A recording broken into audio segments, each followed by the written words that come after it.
Been lucky enough to receive funding for 2 projects through the Australian Government's National Heritage Trust and the Saving Native Species program, and they're both funding work to conserve priority threatened ecological communities and threatened species habitat down here in the Midlands region of Tasmania. So focusing on lowland native grasslands and a number of critically endangered flora species that live in the area. The Midlands region of central Tasmania is one of the priority places listed in the Australian Government's Threatened Species Action Plan.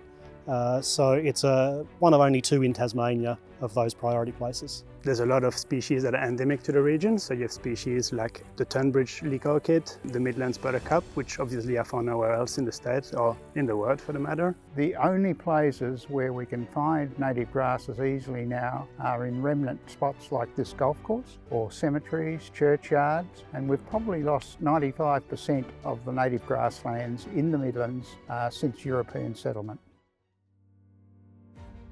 On the golf course we've been collecting seed from the golfer's leek orchid. We'd come over a month ago and caged some plants and just collecting seed where the plants have been pollinated.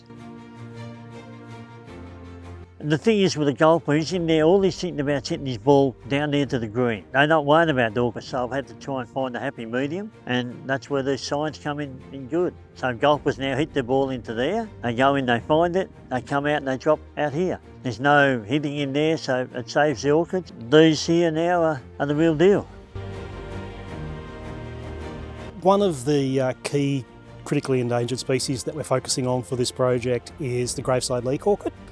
Now it's only found in one very small location here in the Midlands, and like most orchids it's only actively growing for a very short period while it flowers and sets seed, and it's dormant underground for most of the year, so it can be very hard to find. One way that we're hoping to be able to find this and other similar orchids is using a detection dog who will be able to sniff out those underground tubers even while they're not actively growing.